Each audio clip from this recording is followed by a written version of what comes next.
Hi, Ros Atkins. Welcome to World Have Your Say. There are really two major stories in the world today for us. Here's the BBC's Christian Fraser filing from the G8 conference in France. And here is the BBC's Mark Lowen getting ready to do his latest report from Belgrade on the arrest of Ratko Mladic. But in terms of what you're responding to, it's a no contest. The reaction to that arrest of Mladic has been absolutely enormous. Africans watching BBC World News, you seem to be very enthusiastic about this, saying this shows international law has power. There is some scepticism coming out of viewers in the States saying this could take too long. And then there's the biggest issue of the lot today. We know that he was frail when he appeared in court yesterday in Belgrade. Should his health be a factor on when and if he stands trial? We've got lots to talk about wherever you're watching BBC World News. Do join us, we're live.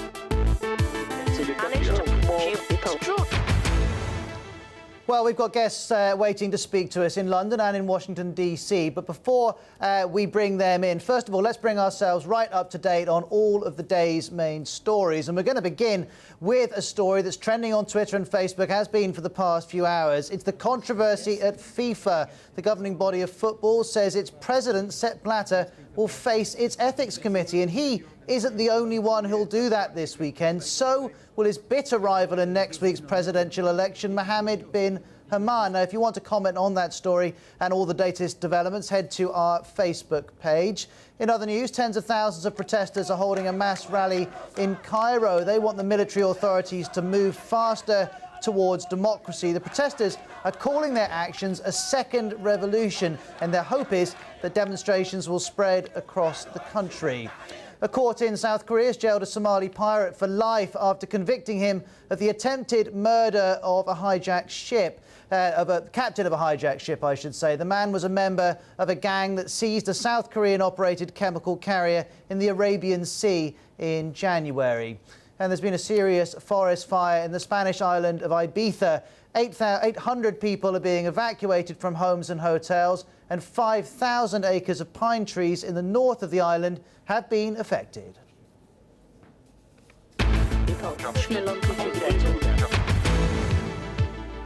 Well, let me introduce you to our first three guests. Live with us from Washington, D.C., we have Ermin, who is originally from Bosnia. She emailed us, we got back to her, and she's live with us on the programme. Aida in London did the same. She is also Bosnian. And we're joined by Barbara, who's in Newcastle. She's a Serb from Croatia, and she also emailed us. So all three of you, you're very welcome to World Have Your Say. Maybe, Barbara, you could start us off, but the other two, feel free to join in. Let's talk about Mladic's health. That's the main focus today. Do you think that should be a consideration when deciding if he can stand trial, Barbara? Oh, well, first of all, I'm not saying that I do disagree that he has been arrested, and probably he should withstand the trial. But first of all, let's not forget what's happened beforehand, and what's happened in Srebrenica, 92 and 93, where more than 100 Serbian villages were burned. And Barbara, let me interrupt you straight away. I appreciate you want to talk about that, but so many people are focusing on Mladic's health. Let's stick to that issue. Ermin, what's your view of this? Should his health be a consideration? No, it should not. He should be extradited to Hague as fast as he can, and he should be tried by a third party, since this guy committed the worst atrocities ever seen since World War II. He planned genocide and killed over 8,000 people. These were men and children that were unarmed.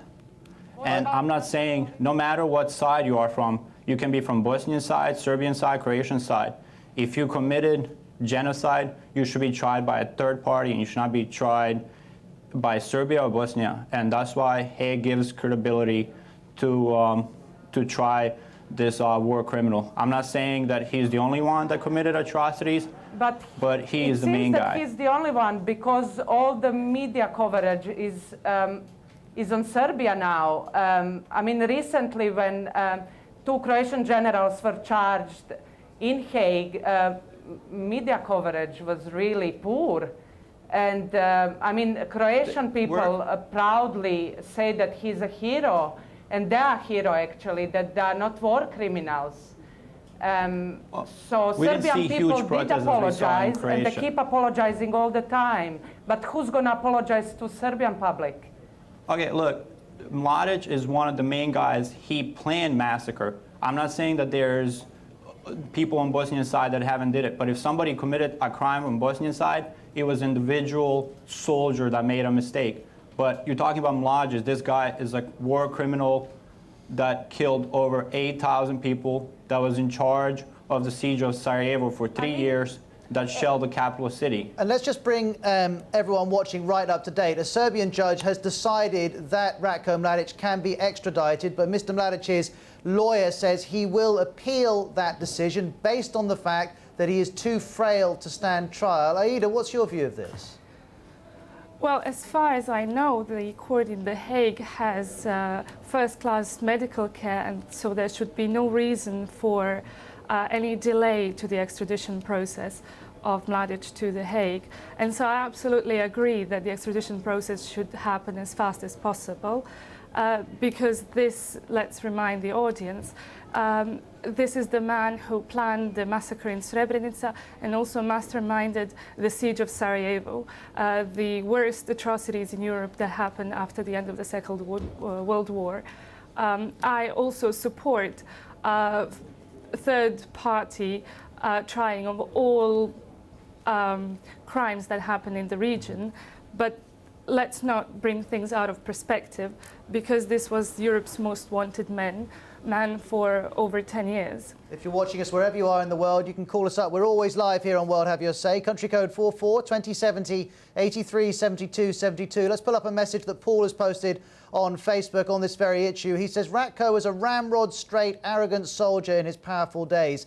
He's facing the music, an old and broken man. And I wonder if we can also pick up Latif from Jos in Nigeria. He's also posted this on our Facebook page. Who gives a damn about his health? The families of the thousands he's accused of murdering are going through the worst psychological trauma. But Ermin, is it really relevant what crimes he's accused of? Surely if someone has ill health of a certain level, it is normal that it would be decided they may not stand trial.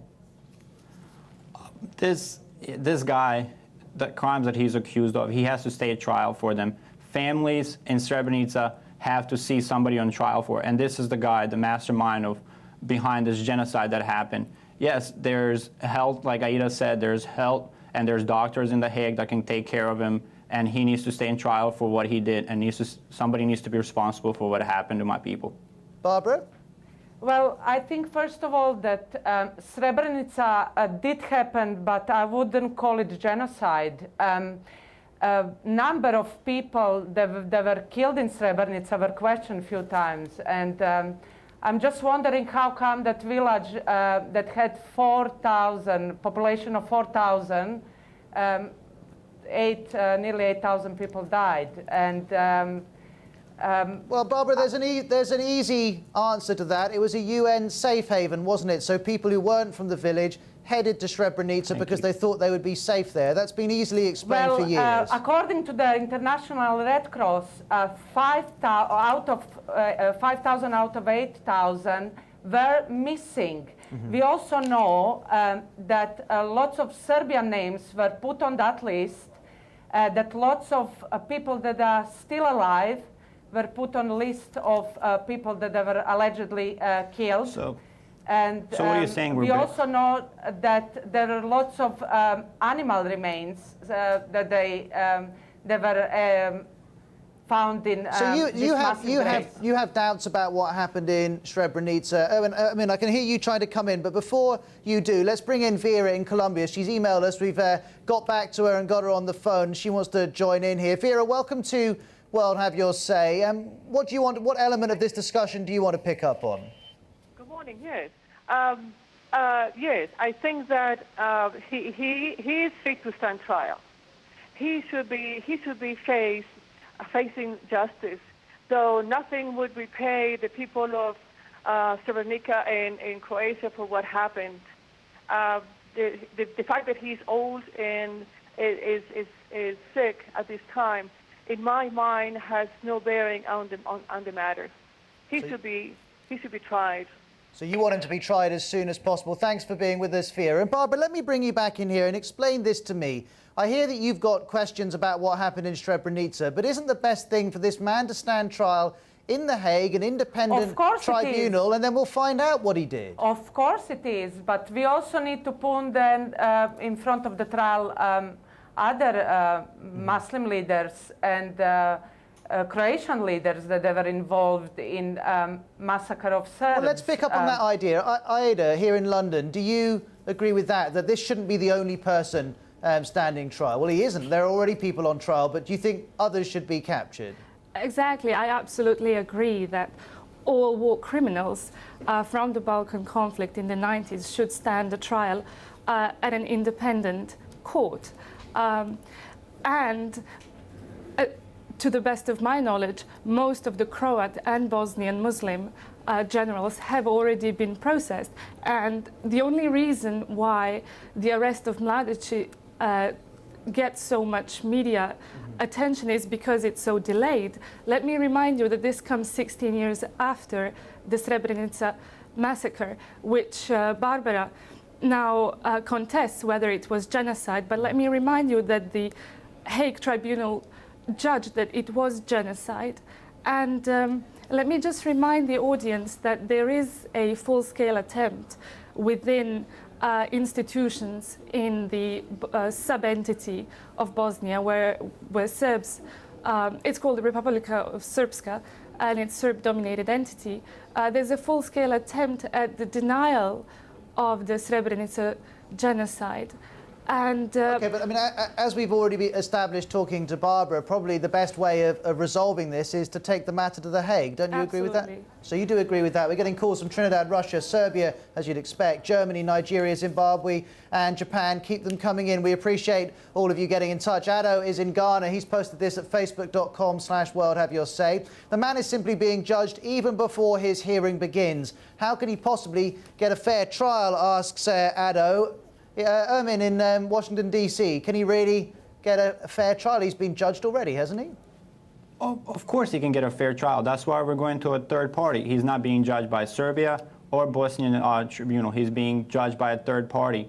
And of course, they're going to present the evidence against him and do everything that's presented. If he wasn't, if he was not guilty, he would not be in hiding in Serbia for past 16 years. He would have gone to the tribunal right away and proved his innocence. But he was hiding in the plain sight for past 16 years. And I feel like this is all diplomatic from Serbia. And in order to get in the EU, they extradited him 16 years later. Barbara, this should have been done in 2000. Barbara, do you have faith in earlier. The process in The Hague? Not really. I mean, not really. I think that international tribunal, it's very biased, and that sort of they always portray Serbs as the murderers, killers, and always Muslims and Croats as victims. You clearly feel uncomfortable with the way the story is being covered. I'm wondering, all of you watching BBC World News around the world, do you think the coverage, not just on the BBC, but generally, has been fair to Serbs and fair to Ratko Mladic? Or do you think the media has concluded that he's guilty before he's even stood trial? You're very welcome to call us. Country code 44 2070 83 72 72, with calls coming in from Canada, Sudan, Thailand, the US and Slovakia. We'll pause for a couple of minutes before carrying on the conversation.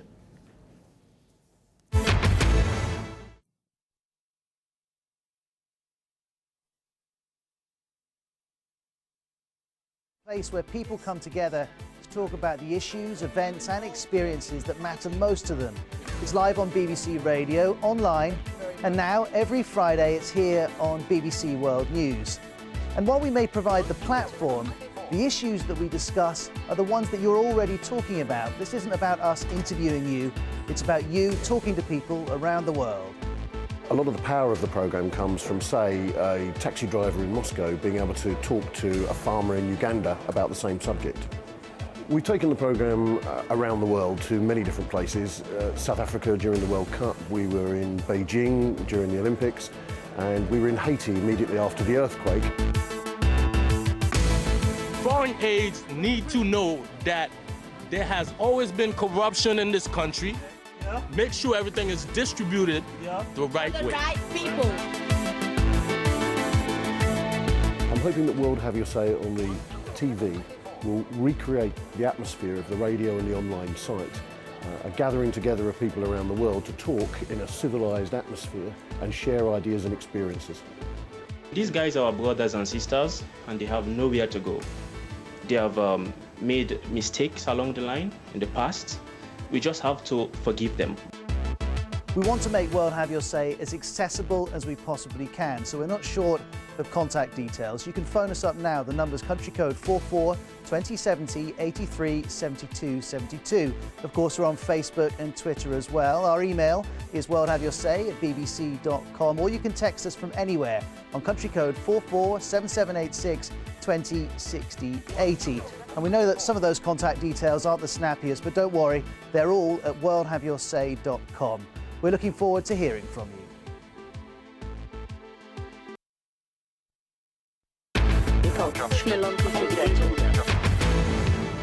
Lots of you are getting in touch saying the age of Ratko Mladic, his health, none of these things have got anything to do with whether he should be extradited or should stand trial. And I was mentioning earlier in the programme that a judge in Belgrade has decided that he should be extradited. Let's get more on that with the BBC's Ben Brown, who's outside the courthouse in Belgrade. Ben, tell us a little bit more about why the judge made that ruling.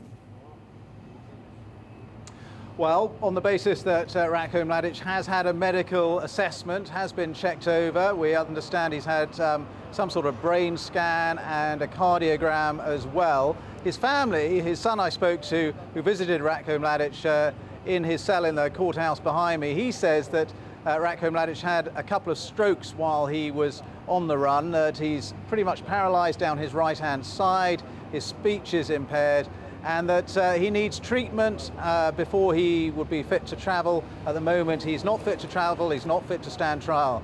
Now, the courts obviously rejected that. They've said, no, he's okay to travel, and he does need to be extradited. Now, the lawyers for Ratko Mladic can appeal against that. They are expected to appeal against that decision on Monday, but assuming that appeal is rejected, our understanding is that Ratko Mladic will be on his way to The Hague within the next few days, possibly about a week from now, but certainly by the end of next week.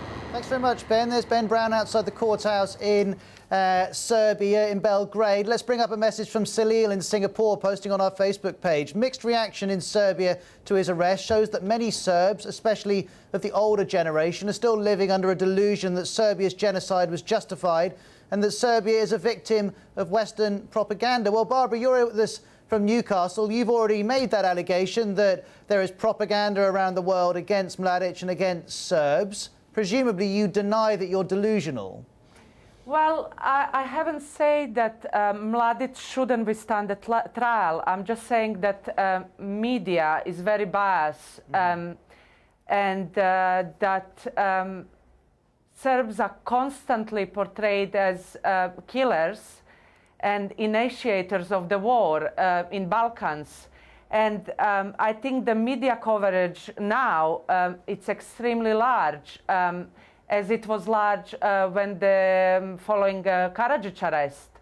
I haven't seen, as I mentioned, media coverage, really large media coverage, when two of the Croatian generals were recently charged in Hague for the genocide against Serbs.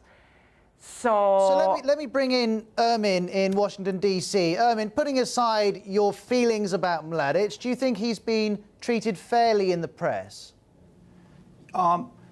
He's been hiding in Serbia since after the war. This past 16 years. He has been getting salary from the Serbian army until 2002 when he retired.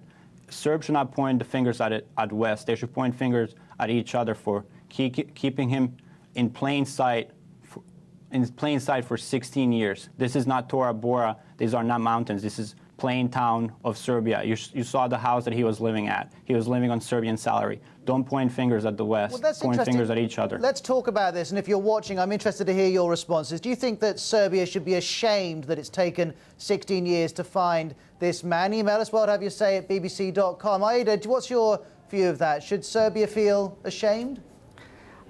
Yes, I think, if it takes them 16 years to bring this man to justice.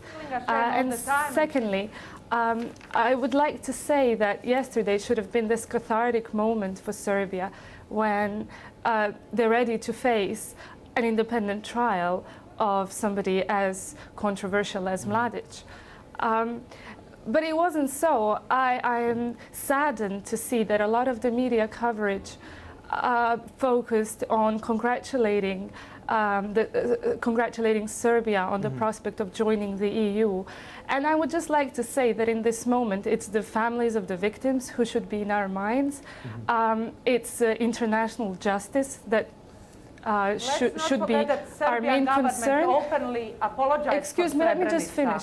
And therefore, yes, whilst we all fully welcome Serbia's accession to the EU, this is primarily a triumph of justice. And therefore... OK, but Aida, let's stick to one subject at a time here. Barbara Kaminic, do you think there's a reason for Serbians to feel ashamed that it's taken this long? No, some of our viewers are suggesting that it is.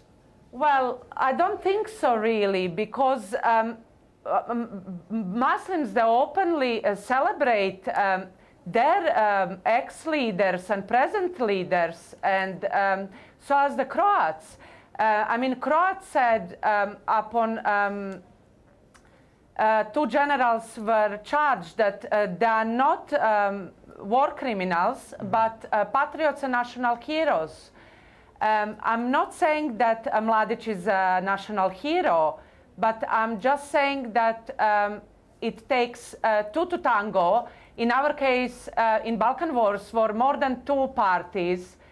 So I don't think why Serbia should keep apologizing all the time. OK, so you don't. Ermin, what about you? Is there reason for Serbia to be ashamed? Look, I have lived in the United States for past 10 years, and I'm proud to be Bosnian American.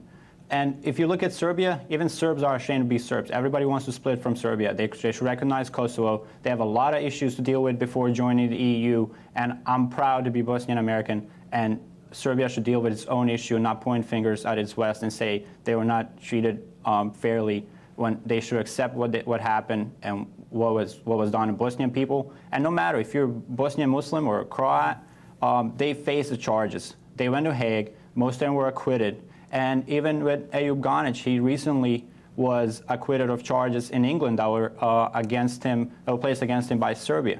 Let's bring in Let's bring in a caller here. Dani is on the phone from Bulgaria. Dani, what's your view of the Mladić arrest? I think it's a very positive step.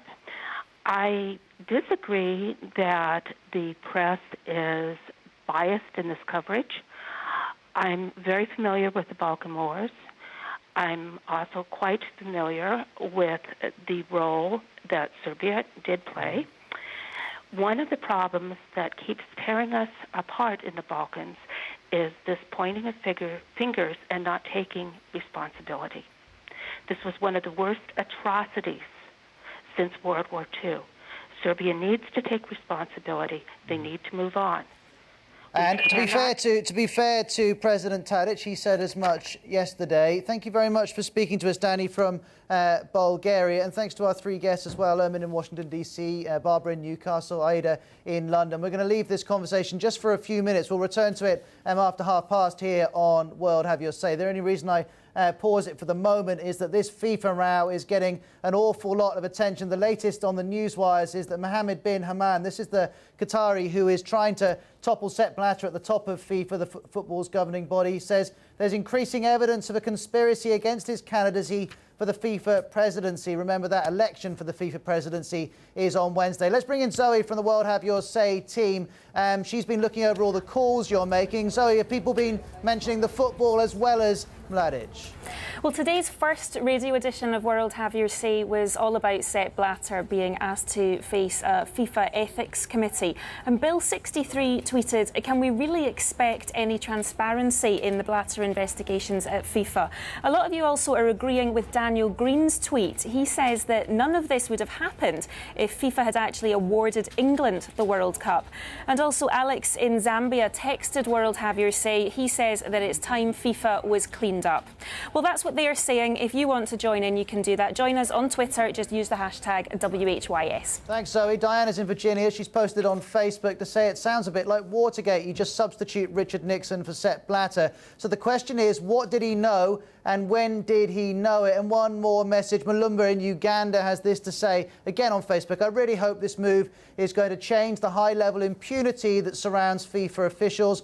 I'm waiting anxiously on the outcome of all of this." If you want to post on this, facebook.com/worldhaveyourSay. If you're tweeting as you watch, use the WHYS hashtag. And if you haven't seen it, Sepp Blatter and Mr. Bin Haman and Jack Warner from Trinidad all appearing in front of FIFA's Ethics Committee on Sunday as part of a broader bribery investigation. We'll discuss that and Ratko Mladic's situation in Belgrade in the second edition of World Have Your Say, coming up here live on BBC World News. Speak to you in a moment.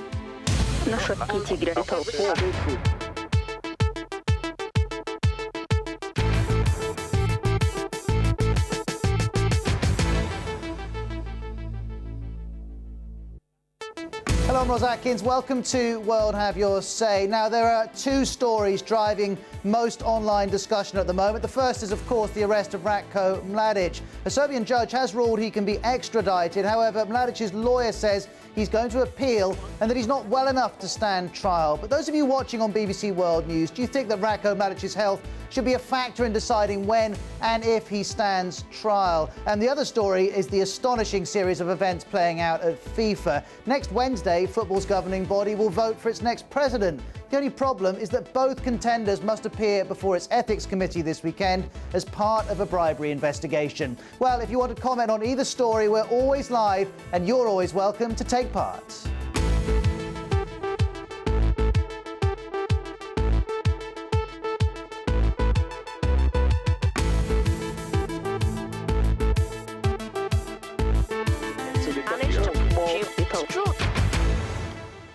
Well, we're going to have guests speaking to us from Washington, from Belgrade and from Newcastle in a moment. But first of all, let's bring ourselves up to date on all of the day's main stories. A court in Belgrade has ruled that the former Bosnian Serb military commander Ratko Mladic can be extradited to the military tribunal in The Hague. His lawyers argue he's unfit to face trial and say they'll appeal against the decision. The governing body of world football, FIFA, says its president, Sepp Blatter, will face its ethics committee, and he's not the only one who'll do that this weekend. So will his rival in next weekend's presidential election, Mohammed bin Haman. Now, if you want to comment on that story, all those latest developments, head to our Facebook page. An Italian soldier has been killed after an explosion in Lebanon hit a vehicle carrying UN peacekeepers in the south of the country. 4 more have been wounded. 1 is in critical condition. The blast is reported to have happened near the city of Sidon. Elsewhere, tens of thousands of protesters are holding a mass rally in Cairo. They want the military authorities to move faster towards democracy. The protesters are calling their actions a second revolution, and they hope that these demonstrations will spread across the country. A court in South Korea has jailed a Somali pirate for life after convicting him of the attempted murder of the captain of a hijacked ship. The man was a member of a gang that seized a South Korean-operated chemical carrier in the Arabian Sea in January.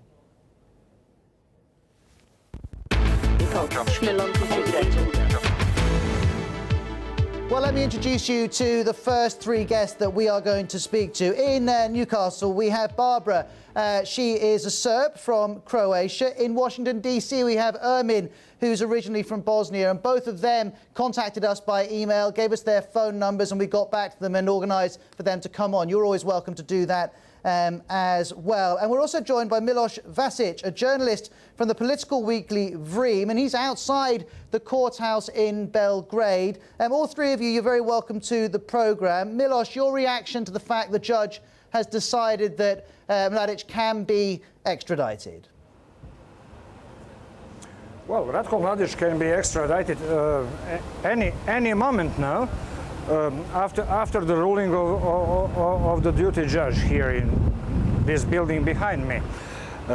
Why? Because the appeals of Mladic's defense and himself cannot delay the extradition according to our law.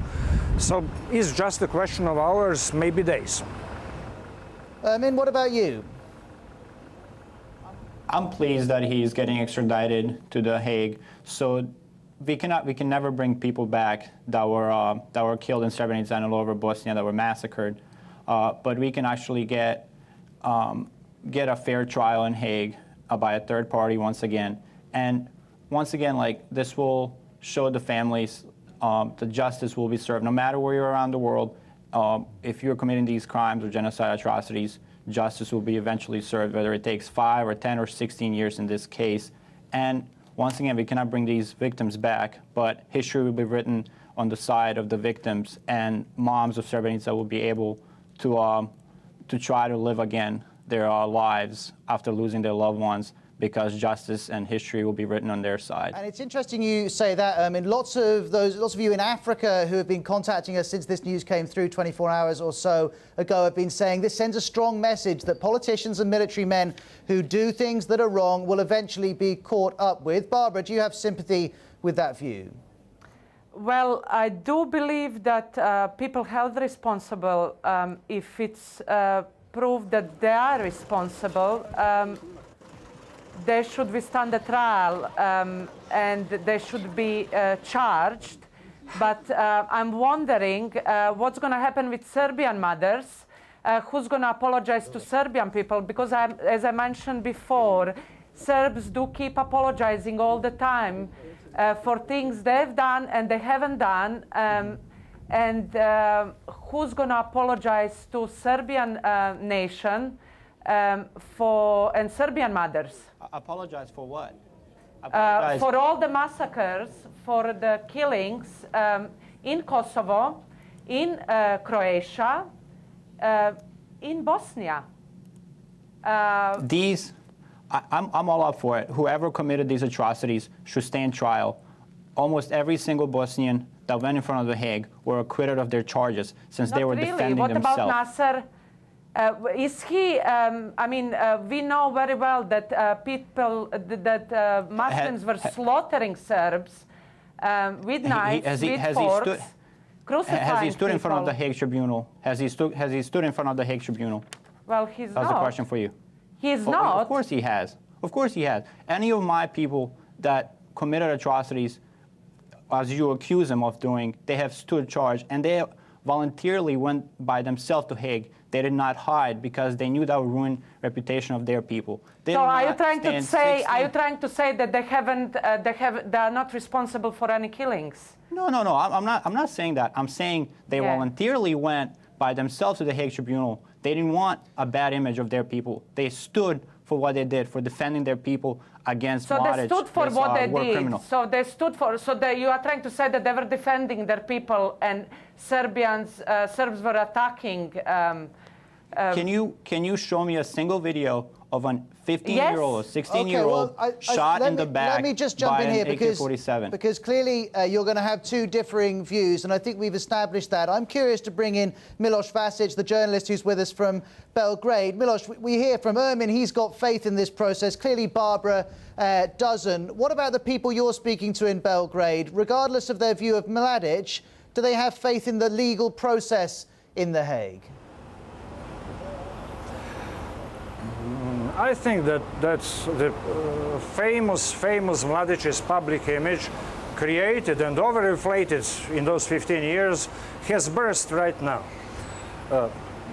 People have been trying, his supporters, to build him up as a Serbian national hero, general, mythical powers, etc., etc. And what they see now is a poor, frail old man And frankly, my own impression is that Mladić was definitely relieved when they arrested him yesterday morning.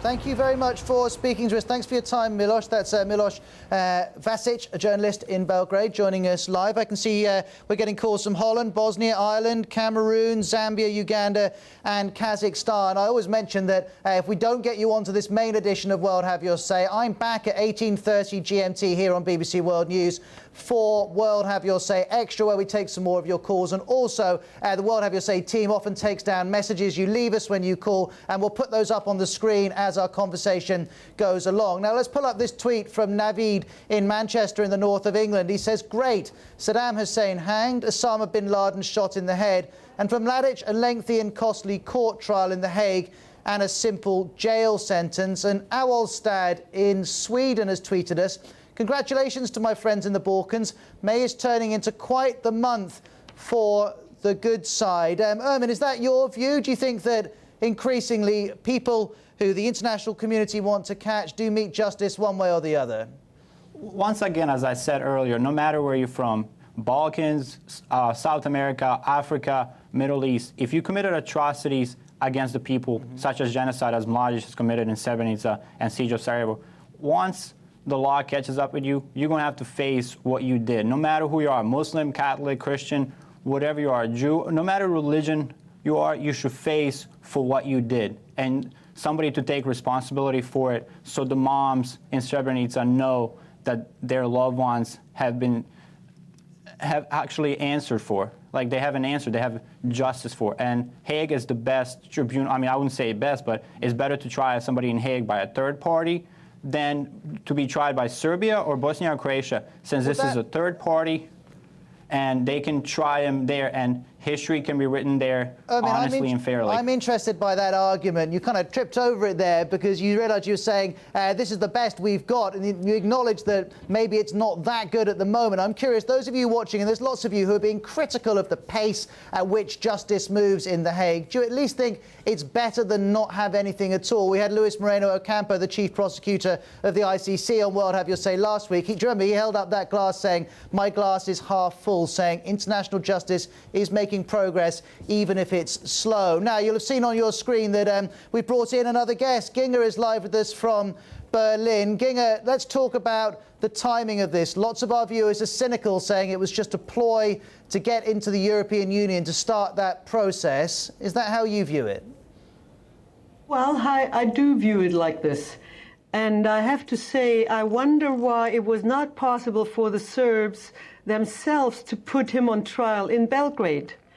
That it really took such a long time, and now the whole trial is going to be in Den Haag. On the one hand, it is a third party, as the other guy said, but if I remember, if you think of German history, it was also a third party. It was the winner of the Second World War. It was the Allied forces who did the Nuremberg trial. And I would have preferred to have the trial against Mladić in Belgrade to force also, sort of force the Serbian public to face realities and to look what he was really responsible for, what he did to the people. That's a fascinating idea. Ermin, do you want to respond to that? And then Barbara as well. Yes, smaller generals under Mladić should definitely be tried in the Serbian court. But once you go to a guy that killed 800 people, and 8,000 people, in almost in a couple of days, like, you cannot try him by the same country that he was sponsored by and that his salary was paid by until 2002. He has to be tried by a third party that will only give the victims a satisfaction and also be a fair trial to Mladić. Even though it's a slow process in The Hague, Barbara, but the history will be written right. Barbara, come in here. I'm just wondering what's going to happen with more than 3,000 Serbs that they were slaughtered between 92 and 93. But I'm wondering, Barbara, why every time I ask you a question, you don't answer it. Let's stick to the subject here. You're being asked, wouldn't it be better for Serbians, all Serbians, to face this by seeing this man put on trial in Serbia? As I said, Serbs did apologize about Srebrenica, so did Serbian government. So I don't know what we are talking about here. Do we want Serbs to apologize once again, or do we want Mladic to be trialed in Belgrade or in Hague? Well, at the moment, I think most of our viewers would prefer the Hague option. Interesting to hear Ginga suggest that Serbia would be a better place to hold the trial. We're going to leave it there for the moment. Ginga in Berlin, Ermin in Washington, D.C., Barbara in Newcastle, thank you very much. Ogie's just posted on Facebook saying, this is total bias against Serbs. Look at all the coverage you're giving to Srebrenica. What about everything that happened to the Serbs? Well, I'd like to think the BBC covers all of the different atrocities, but Srebrenica was the biggest atrocity, the biggest since World War II, and that's why we and all media are particularly focusing on it. And Eva Zagurdner has just tweeted us to say, why have you given Barbara a voice? Well, the reason we've given Barbara a voice is that we're interested here on World Have Your Say on hearing all sides of the discussion.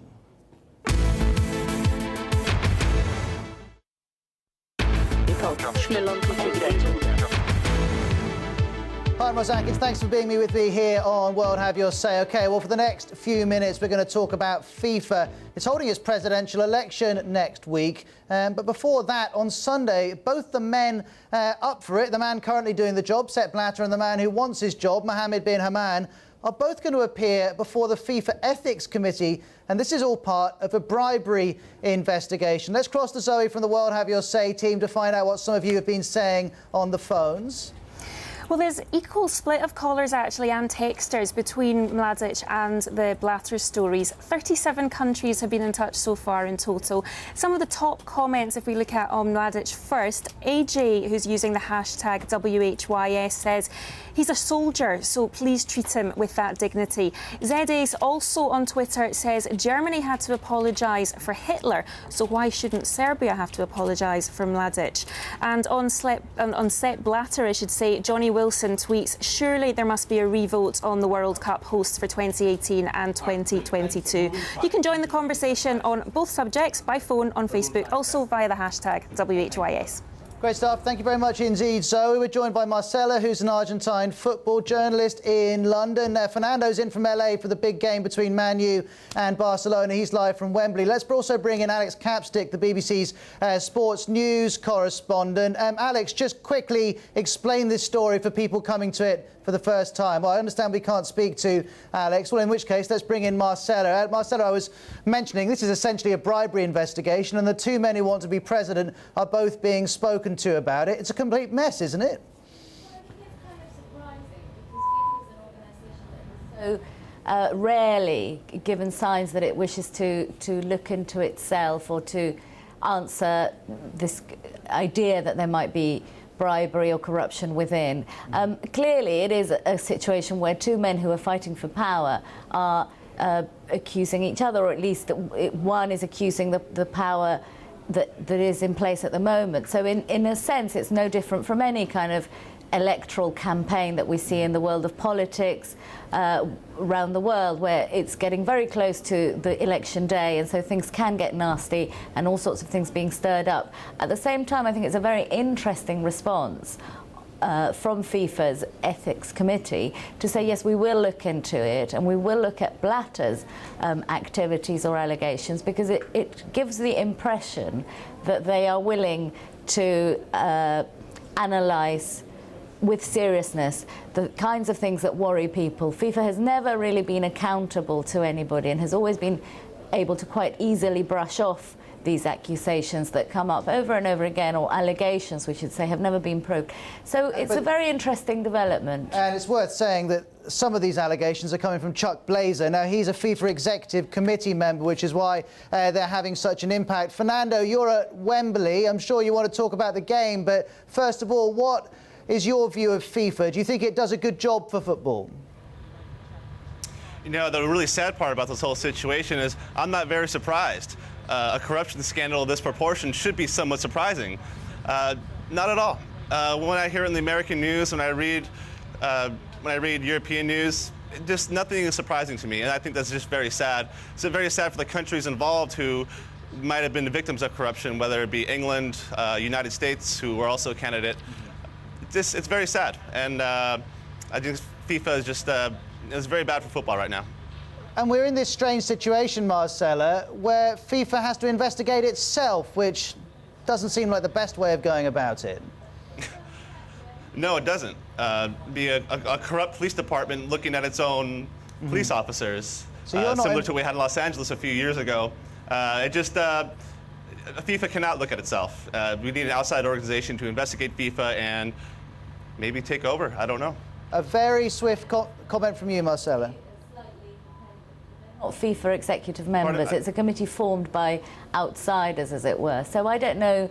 I think we should give a tiny little bit of optimistic credibility, Well, we'll see. as ingenuous as that may sound. We'll see what happens. The Ethics Committee meeting is on Sunday. The election is on next Wednesday. And remember, we'll bring you all of the news on those two events on BBC World News. Also, I should mention that if you want to listen to commentary of the big game between Man U and Barca, do tune to the BBC World Service tomorrow. I'll speak to you very soon. Thanks very much for joining me. Goodbye.